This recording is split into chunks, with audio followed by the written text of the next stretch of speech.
तो साथियों, कल लिस्टिंग होने जा रही है साल 2025 के दूसरे आईपीओ की। नाम है स्टैंडर्ड क्लास आईपीओ। जब ये आईपीओ इनिशियली आया था तो काफ़ी धमाल मचा रहा था, 60 के प्रीमियम्स 100 तक गए थे। लेकिन जिस तरीके से हमें सेकेंडरी मार्केट में त्राहिमाम देखने को मिल रहा है, महाविनाश देखने को मिल रहा है, इसके प्रीमियम्स भी क्रैश हो रहे हैं। तो वो 100 वाले प्रीमियम 50 तक लुढ़क चुके हैं। अभी लेटेस्ट प्रीमियम 50 का है, कहे तो इसके भी नीचे हैं, 48-47 तक जाकर आए हैं। एंड इसने जो इसका ओपनिंग प्राइस है, जो opening rate first time grey market में आती है, जो ब्रोकर्स ओपन करते हैं, उसे तोड़ दिया है। तो वहाँ से एक हल्की सी नेगेटिविटी बढ़ रही है। उसी के साथ में इंडोफार्म आईपीओ जब लिस्ट हुआ था तो करीब 19% लिस्ट हुआ था। एंड प्रीमियम्स के लास्ट ग्रे मार्केट प्रीमियम के, एवरेज ग्रे मार्केट प्रीमियम के कोसों नीचे की लिस्टिंग हमें देखने को मिली थी। एंड वो भी अपने लिस्टिंग डे लो के नीचे आ चुका है। तो काफ़ी ज़्यादा यहाँ पर वोलेटिलिटी है, प्रेशर है, मिक्स्ड एक्शन देखने को मिल रहा है। तो चलिए फिर देखते हैं क्या होनी चाहिए स्ट्रैटेजी, यहाँ से क्या व्यू है, क्या लगता है कि कैसा परफॉर्म कर सकता है। लेकिन बातों का ध्यान रखना है कि एक चीज़ को हम बड़ी बारीकी से समझेंगे, बस बने रहिए आप अंत तक। तो साथियों, हम आए हैं टेलीग्राम चैनल पर। आप देख सकते हैं स्टैंडर्ड क्लास आईपीओ के प्रीमियम्स आपके साथ में साझा किए गए थे। अगर आपने टेलीग्राम चैनल अभी तक ज्वाइन नहीं किया है तो आप अवश्य ज्वाइन कर लीजिए, लिंक डिस्क्रिप्शन में, कमेंट बॉक्स में, क्योंकि टेलीग्राम चैनल पर ही आपको तमाम जानकारी मिलेगी। करीब 1,33,000 लोग इसका लाभ उठाते हैं, आप भी लाभ उठाइए। जैसे कोई अपडेट होता है आपको तुरंत मिल जाता है। इतना बेहतरीन कंटेंट आपको मिल रहा है, आप इसे मिस नहीं कर सकते हैं, है ना।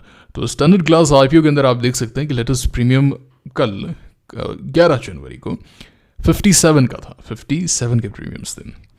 एंड ओपन हुआ था 60 पे, ये तोड़ दिया। ये तोड़ते ही ये सीधा 50 के भी नीचे लुढ़का था। मैंने कल पोस्ट भी किया था, करीब 48 तक जाके आया था। तो अभी जो प्रीमियम्स हैं वो 50 के हैं, यानी कि 35-1% के आसपास के हैं। तो ज़्यादा दम वाली बात नजर नहीं आ रही। वैसे 35% बहुत ही अच्छे फिगर्स हैं।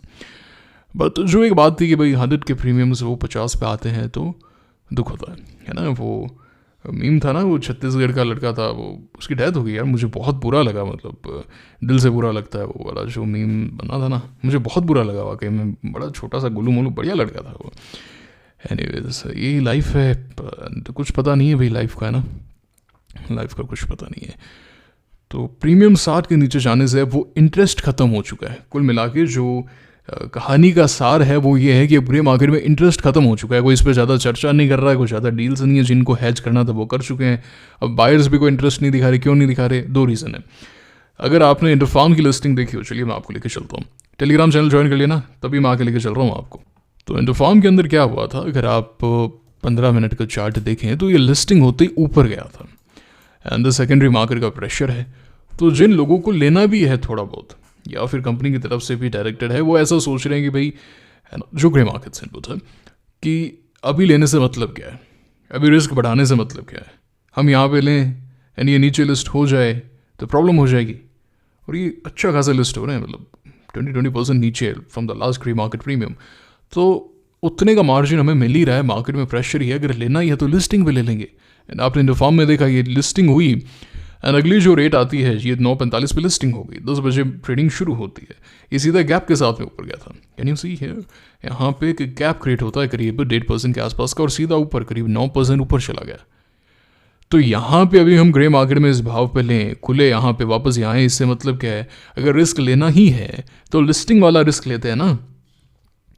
समझ रहे हैं इस बात को कि भाई अभी जो है 50 पे मिल रहा है, ठीक है, बेहतरीन लिस्टिंग होगी, मार्केट भी अच्छा हो गया, कंपनी ने पूरा मैनेजमेंट कर दिया, तो 50 का 60 मिल जाएगा अगर लेना है तो। और अगर नहीं हुआ, अगर मार्केट भी प्रेशर में रहा, अगर हर चीज़ प्रॉब्लम में आ गई और अगर हमें लेना है वो 50 वाला अगर 30 पे मिलेगा तो वो ज़्यादा फायदेमंद है ना हमारे लिए। तो रिस्क लेना है, अभी लें कि बाद में लें, तो रिस्क को डाइवर्ट किया जा रहा है। समझ पा रहे हैं? कॉन्सेप्ट क्लियर हो रहा है? अगर हो रहा है तो मुझे कमेंट करके बताइए।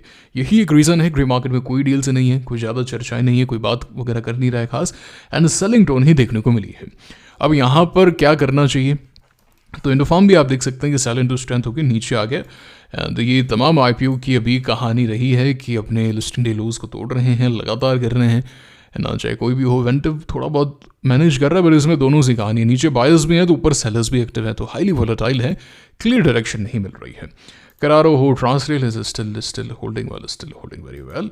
एंड ममता देखिए नॉन स्टॉप कर रहा है। अभी एक दिन ऊपर आ गया था, लोगों ने नाचना शुरू कर दिया कि भाई अब वापस से सर्किट लगेंगे। इतना गेन दे चुका है, प्रॉफिट बुकिंग नहीं करते हो, एंड जब इसमें अपर सर्किट लगा तो फिर आपको ये लोअर प्राइस पे लगाना चाहिए अपना ऑर्डर। 5% वाले में तो ऑर्डर लगा के छोड़ देता हूँ मैं, ऐसे लंबा ऑर्डर है ना। डैम कैपिटल भी नीचे आ गया है, ऐसा नहीं है कि नीचे गिरेंगे, मैं ऐसा नहीं कह रहा हूँ गिरते ही रहेंगे, बट एक बार के लिए प्रेशर। अब इनमें से कोई 10 में से 1 या 2 स्टॉक हैं जो आगे चल के बढ़िया परफॉर्म करते हैं, है ना। जैसे for an example if I show you dream fox का अगर मैं आपको चार्ट दिखाऊं, सो यू कैन सी ये बहुत नीचे गिरा था, है ना। फिर बीच बीच में से बाइंग वगैरह आई, फिर यहाँ पे एक अच्छा खासा बेस बना, यहाँ पे भी ले सकते थे इस साल में। तो जब बुल मार्केट शुरू हुआ तो इट वर्क वेल।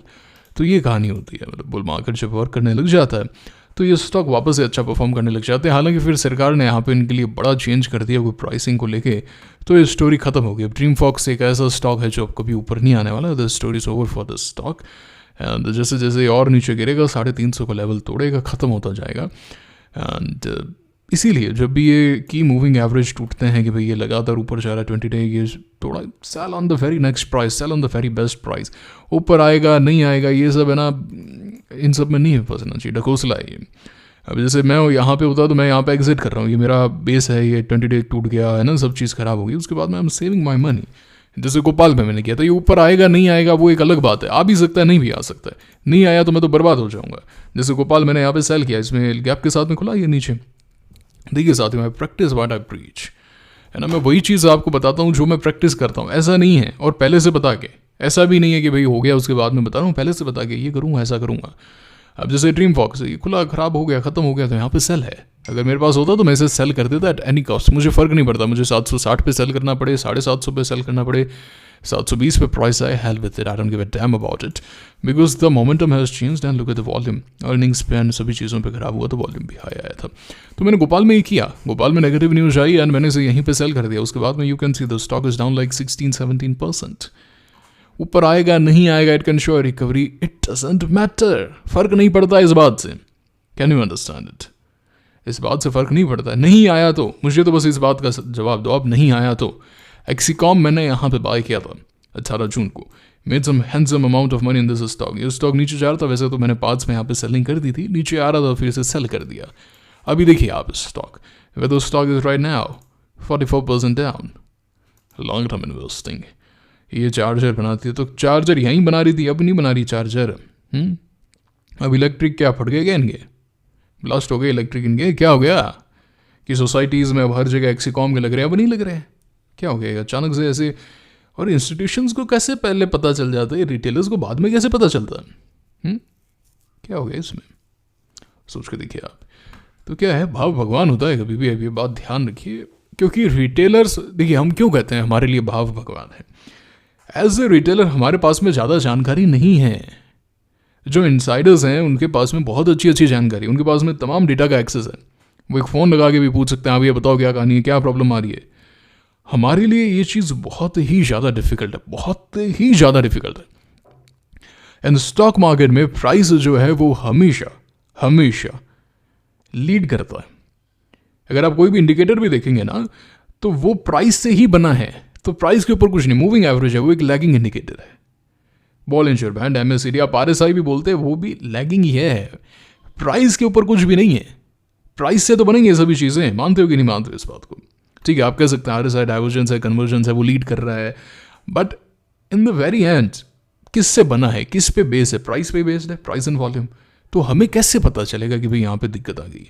और मजे की बात यह है कि इंस्टीट्यूशन जब सेल करते हैं, जब उनको रियल में सेलिंग करनी होती है ना कि भाई एकदम स्ट्रक्चरल वे में सेल करना है, तो वो लेस वॉल्यूम पर सेल करते हैं, वो लेस वॉल्यूम पर सेल करते हैं। जैसे टॉप बन गया ना, मूविंग एवरेज ही टूट गया, अभी की मूविंग एवरेज होल्ड नहीं कर पा रहा, आप ठीक है ज़्यादा से ज़्यादा 20 डे तक इसको दे सकते हैं। जैसे फॉर एन एग्जांपल मैंने अभी प्रीमियर एनर्जीज लिया था, 2 मिनट ले रहा हूँ आपके, रविवार का दिन है।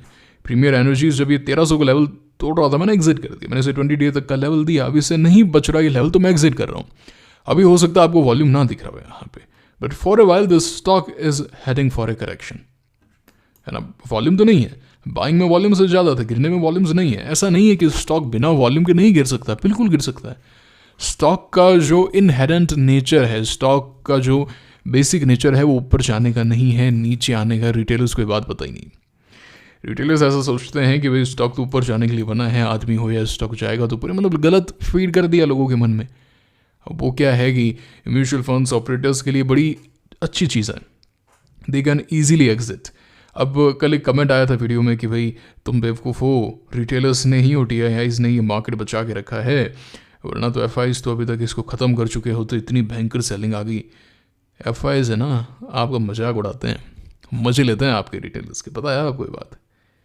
वो Hyundai का प्रमोटर 1750 का वो भाव बढ़ा के रिटेलर्स को चूना लगा के भाग गया, ये प्रॉफिट कर लिया अपना, आप लोगों ने अप्लाई भी कर दिया, वो IPO सक्सेसफुल भी हो गया, मजे हैं उनके, मौज हो रही है।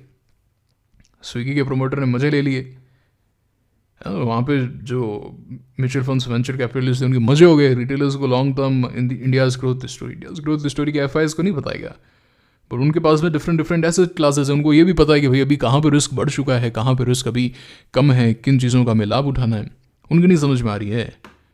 FIs को एग्जिट मिल गया 2020 या उससे पहले का मार्केट होता है, FIs रो रहे होते अभी, एग्जिट करें नहीं करें, अभी तक उनकी जो सेलिंग है वो रुक जाती। अरे जो 100 का सेल करना था, मान लो 40 पे लिया स्टॉक, ठीक है, अभी उनको डिसाइड किया है 100 का, तो 100 पे तो टॉप पे कोई नहीं सेल करता है, अब 80 हो गया। जैसे मान लेते हैं कि बेस बना ये 40 का था, ब्रेकआउट हो गया, देवर एक्यूमुलेटिंग, उनका एवरेज प्राइस 40 का है, 100 तक गया, अब उनको लगा कि नहीं यार नंबर्स अच्छे नहीं आ रहे, the market is not good, whatever the conditions may be, now the stock is down at 80 and they decide कि okay let us book some profit, we are at 100% gains, and if they start booking profits and if there is no other side, sellers नहीं है, तो क्या होगा? Problem आएगी, वो 80 पे cell करने जाएंगे, इम्पैक्ट कॉस्ट आएगा, धीरे धीरे आहिस्ता आहिस्ता सेल करना पड़ेगा, वो 60 के आसपास सेल होगा। अभी उनका सेल हो रहा है 70 पे, मजे ले रहे हैं वो। और एक और बात सुनो, अब अगर भाव गिरता है कि भाई बहुत गिर गया, अब एक कुछ स्टॉक्स होते हैं जहाँ पे एक आधी FI है, कुछ एक है वहाँ पे भर भर कर होता है FIs, अब सब सेल करेंगे, वो 60 का 50 आ गया, 55 आ गया, विच इज़ वेरी कॉमन, कोई दिक्कत नहीं, 50% स्टॉक कैन फॉल। मैं जस्ट एक एग्जाम्पल दे रहा हूँ आपको। अब वो बोलेंगे यार 40 का लिया हुआ 50 आ गया, वहीं आ गया वापस से, रिस्क रिवॉर्ड वहीं मैनेज हो गया, दे वोंट सेल मोर, तो उनकी सेलिंग वहाँ पे रुक जाती।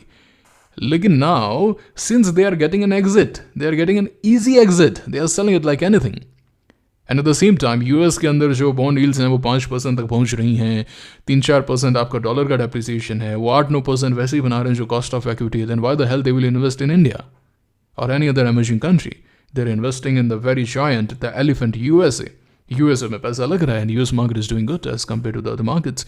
एंड ये पोस्ट मई 2024 ये कहानी रही, आज नहीं भाग रहा है कि ट्रंप आ गया ना भाग गया। Anyways I back to this point, you can look at Tata Elxsi किस तरीके से यहाँ पे विदाउट वॉल्यूम्स गिरा था, देखिए gap down on low volumes and the story is over. Volumes तो यहाँ पे आए थे, the stock was already down like 30% from there. Compare the volumes here, compare the volumes here, you won't find the volumes, तो stock can fall without volume, and retailers को कैसे माल चिपकाना ये institutions को आता है, तो ये ना अभी तक तो सेल कर दिया होता है FIs ने, ये सब है ना, सोचो, दिमाग से सोचो, अपने आप को FI की जगह रख के देखो, चीज़ें क्लियर हो जाएंगी, है ना, बच्चों जैसी बातें मत किया करो। सुबह वही भी क्या बात कर रहे थे मैं भूल गया गाइस, एनीवेज लीव, कोई दिक्कत वाली बात नहीं है। Back to the topic, standard class. Standard class में वही है, थोड़ा सा प्रॉफिट बुकिंग पे फोकस करना चाहिए, and if the stock opens way below then इसको एक बेनिफिट ऑफ डाउट मिलना चाहिए, जैसे कि इंडोफार्म में मिला था कि भाई बहुत नीचे खुल गया तो एक बेनिफिट ऑफ डाउट कि भाई ठीक है क्या यहाँ से मूव कर सकता है ये, अनटिल एंड अनलेस ऐसा होता है। आई थिंक थोड़ा प्रॉफिट बुकिंग पे फोकस कर लेना बेटर है, जिस तरीके से रिसेंट IPOs परफॉर्म कर रहे हैं, at least partial, and then you can give a benefit of doubt कि भाई क्या यहाँ से मूव कर रहा है, नहीं कर रहा, मूव नहीं कर रहा है, गिर रहा है, then okay book the rest. और मैं हमेशा कहता हूँ कि लिस्टिंग डे लो हो, आपका फाइनल स्टॉप लॉस होना चाहिए, तो ये बात है, ठीक है। प्रीमियम बता दी मैंने, ग्राफ बता दिया, अब आप क्या कर रहे हैं मुझे कमेंट करके बताइए, कैसा लगा वीडियो, लाइक करके कमेंट करके बता दीजिएगा। आपको क्या लगता है कहाँ लिस्ट हो सकता है, 50 पे होगा, 30 पे होगा, 60 पे होगा, 70 पे होगा, जो भी है। अच्छा रुको, ये तो कमेंट कर दोगे, अलॉटमेंट मिला है क्या? मुझे लगता है अलॉटमेंट ही नहीं मिला, हाँ, क्योंकि अलॉटमेंट कहाँ मिलेगा ऐसे IPO के अंदर, इतना टफ IPO अलॉटमेंट है, अब सब लोग इसमें घुस रहे हैं, तो ये तो हो रहा ही था, तो अलॉटमेंट बहुत टफ है, मिला या नहीं मिला कमेंट करके बताना। टेलीग्राम चैनल ज्वाइन कर लेना, कल प्री ओपन के लिंक्स एंड बाकी की डिटेल्स आशा कर दूंगा। मुलाकात होगी आपसे अगले वीडियो में, signing off for now, thank you very much.